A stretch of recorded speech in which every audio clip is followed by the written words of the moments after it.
Hi, good day everyone. It's me again. And we are going to talk about this question 8 for our MRSM 2012 paper. Question 8 related to redox reaction.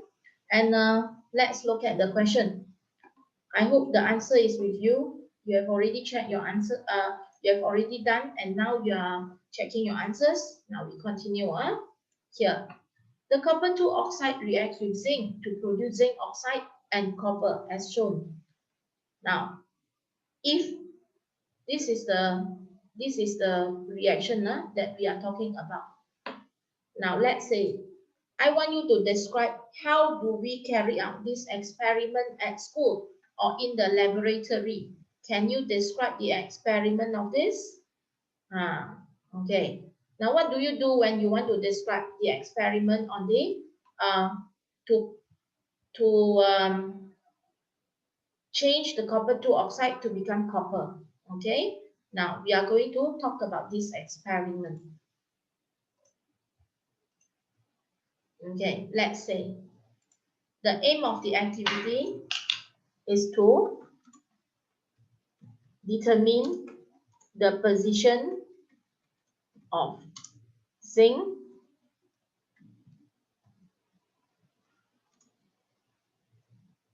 carbon, and copper in the reactivity series. Okay. Now our task will be describe an experiment to determine the position of zinc, carbon, and copper in the reactivity series. Now, how are you going to describe this? Okay, this is our question. Number one, we have to know what is the setup. Okay, now recall, you have actually done this actually. Now, you are going to have a crucible. You please draw a nice one. In your crucible, you are going to have a mixture of solid. Okay, now we want zinc, carbon, and copper. So in our draft, we are going to have zinc oxide and carbon, and also the copper 2 oxide and carbon. Okay, so that we can determine the position of zinc, carbon, and copper. Okay, now let's say I start with the first set. I call this as set 1 and I call this as set 2. Okay, so now I start with set 1. So what am I going to fill in here will be the mixture of zinc oxide powder and carbon powder. Place this onto a tripod stand. Please draw it nicely. Please forgive my drawing here. Okay, and you are going to heat it strongly. Okay, so from here, what will be your first step? What will be your second step? And how do you repeat the experiment? Okay, I need you to do this, and you are going to send to me. I want to check. Okay, so this will be one of your homework. And next part, I am going to continue with our question. Now, next part. Just now we have already talked about the experiment, and I hope that you have already have some idea on how to carry out this experiment. Now we want to explain why the above reaction is a redox reaction. And keywords here, we have to explain in terms of the change of oxidation number. As always, we are going to do something based on the chemical equation. So what are we going to do is, we are going to group. I'm going to straight away draw it here. We are going to group from the copper to from the copper 2 oxide to the copper, from the zinc to the zinc oxide. Now, what is the change of oxidation number of the copper? I am talking about the elements. I repeat, whenever we are talking about oxidation number, we are actually referring to the oxidation number of the elements, which is the copper. Okay, and this part, the oxidation number of copper is positive 2. And when it becomes copper, it is 0. Can you see the oxidation number decreases? Meaning to say, the copper 2 oxide undergoes reduction. Okay? Now, from here, zinc to the zinc oxide. Oxidation number actually changed from 0 to positive 2 and it increased. Actually, this process is oxidation. Now, why do you say that it is a redox reaction? So we are going to talk about our point. Point 1, we are going to talk about the oxidation number of, again, we are talking about the element copper. Decreases from positive 2 to 0. Okay. When it decreases, what process it undergoes? We have already mentioned just now. Okay. The copper 2 oxide undergoes reduction. Okay. If we were to further to mention what type of agent is that? Oh, the copper 2 oxide is an oxidizing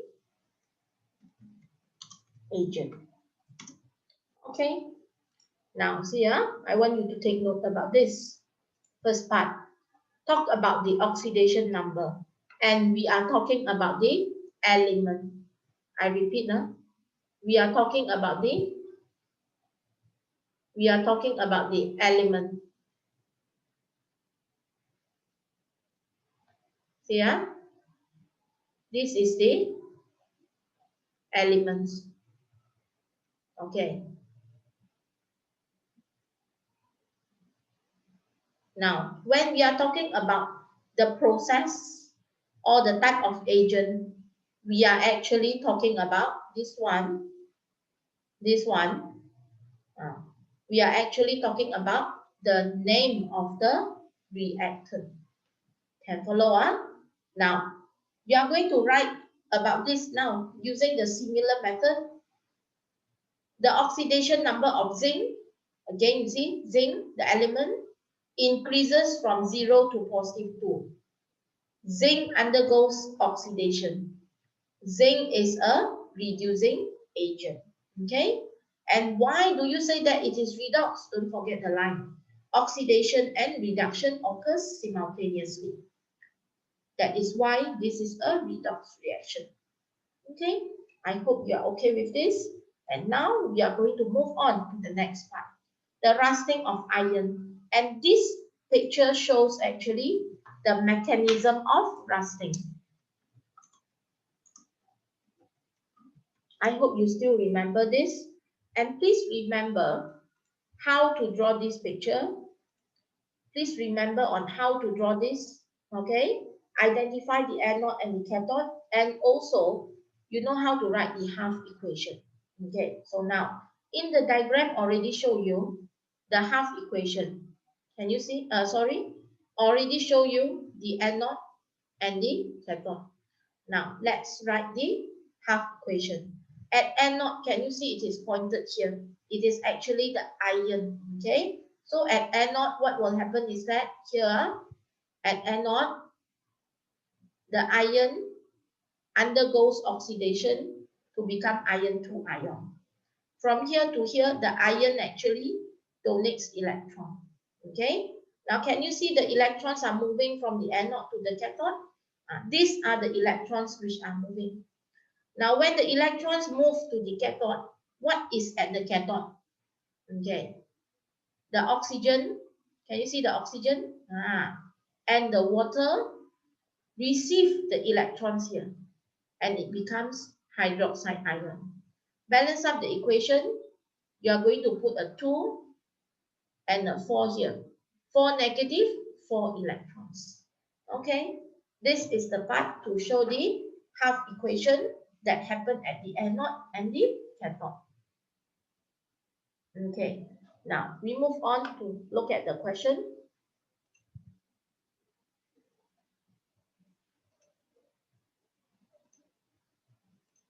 This is the question.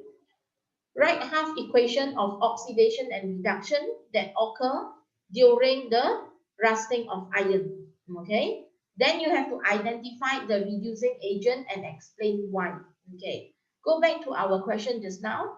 We have already actually identified the half equation that happened at anode, where the iron becomes Fe2 positive plus 2 electron.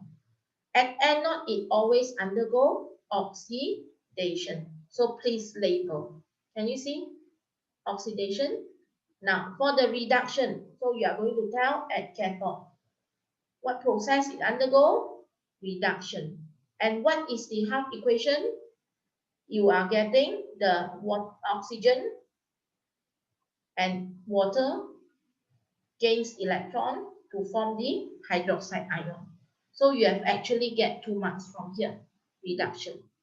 Now, identify the reducing agent. Which is the reducing agent? Of course, the substance that undergo oxidation is the reducing agent. Okay, so the iron. So which is the reducing agent? Here, I'm writing the answer here. Which one? It is the iron. Iron is the reducing agent. Now you explain why.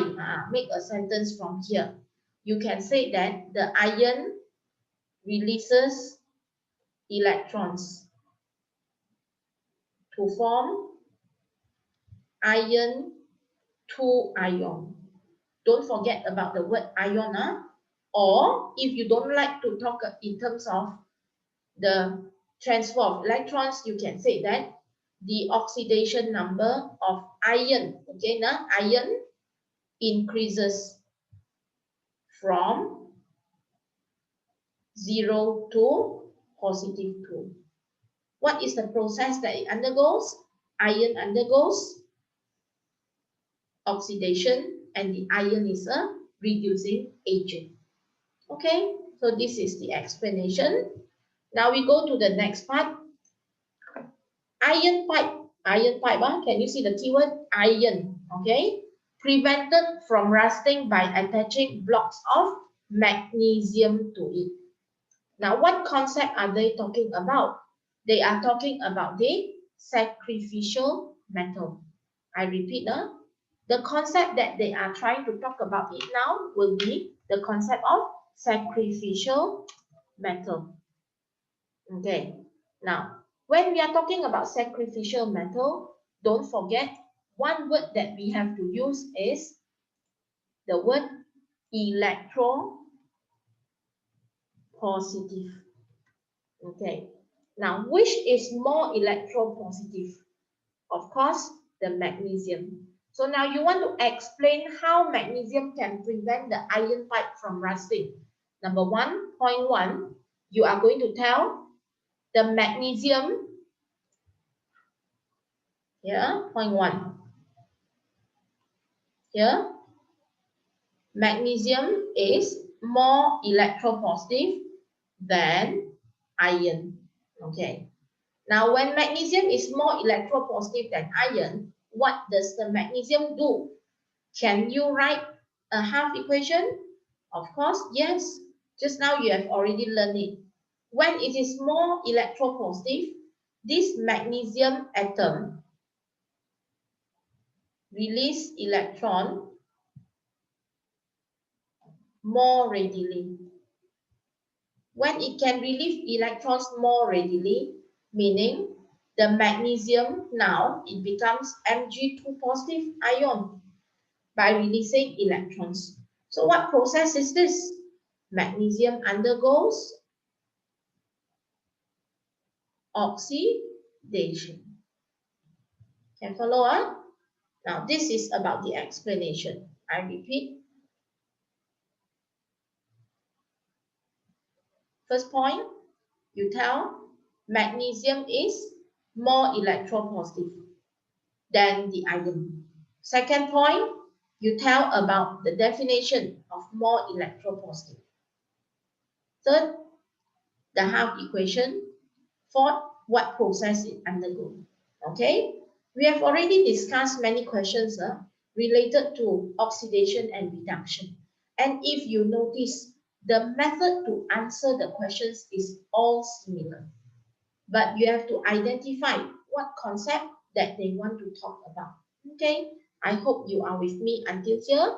And we are going to move on to the last part of the question where we are talking about the displacement of halogen. Displacement of halogen here. Okay, now, first of all, experiment 1, you will have potassium chloride added with bromine water.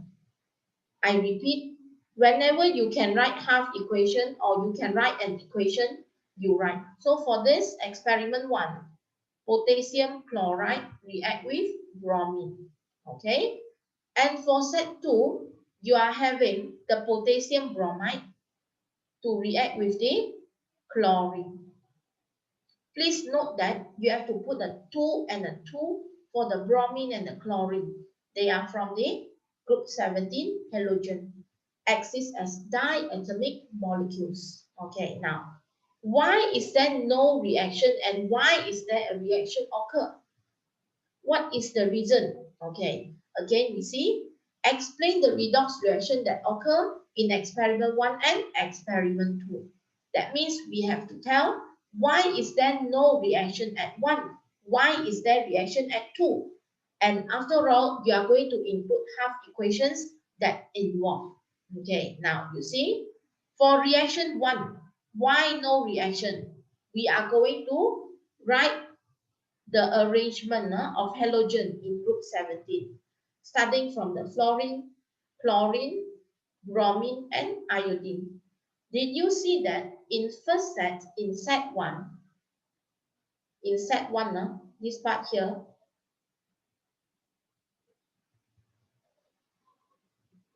the chlorine and the bromine, can you see?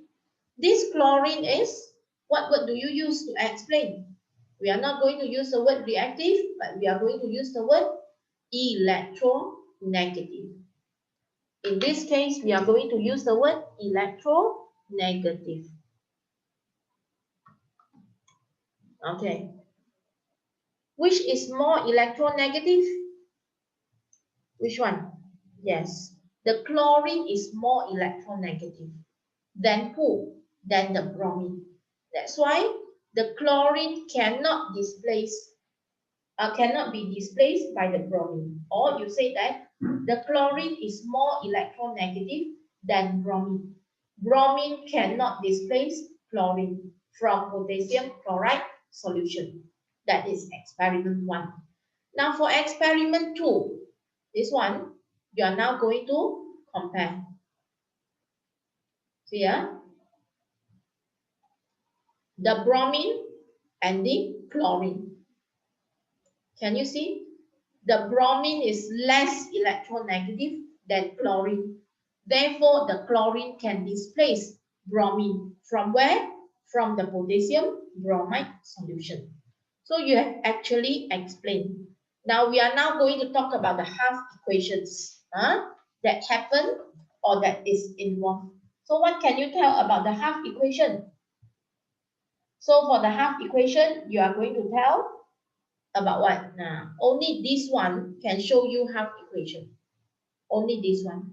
So what are we going to do? I'm going to show you the using the whiteboard. Okay, now just now we said that when potassium bromide with chlorine, the reaction will occur. So what will it become? It will become KCl and Br2. Put a 2 and a 2 to balance up the equation. Now, if you notice, it is actually from here, it becomes this. From here, it becomes this. Okay. And we are writing a half equation that change the bromide ion to become the bromine molecule. How? From here, negative minus, push onto the other side, balance up the equation.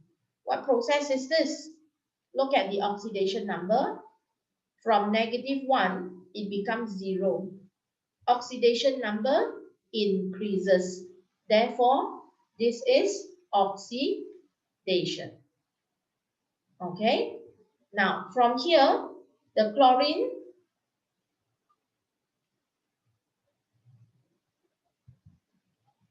becomes what now? The chloride ion. How to become the chloride ion?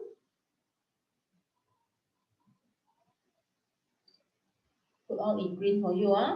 The chlorine from here, it becomes the chloride ion here. How to become? Plus electron. 2, 2, and 2 here. Can follow? Gaining electron, oxidation number of chlorine change from 0 to -1. This is actually reduction. Can follow? So this is the half equation. Now, what can you explain further to make up the 8 marks? You can say that the bromide ion donates electrons to form bromine molecule. The chlorine molecule gains electrons to form the chloride ion. I always say that it's karangan bergambar. So you are actually making the sentence based on the half equations that you have written.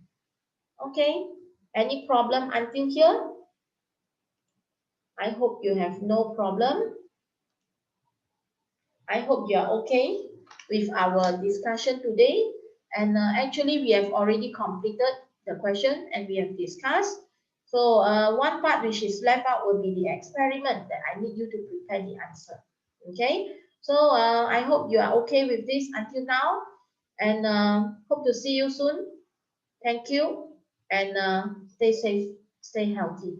See you the next time. Okay, bye.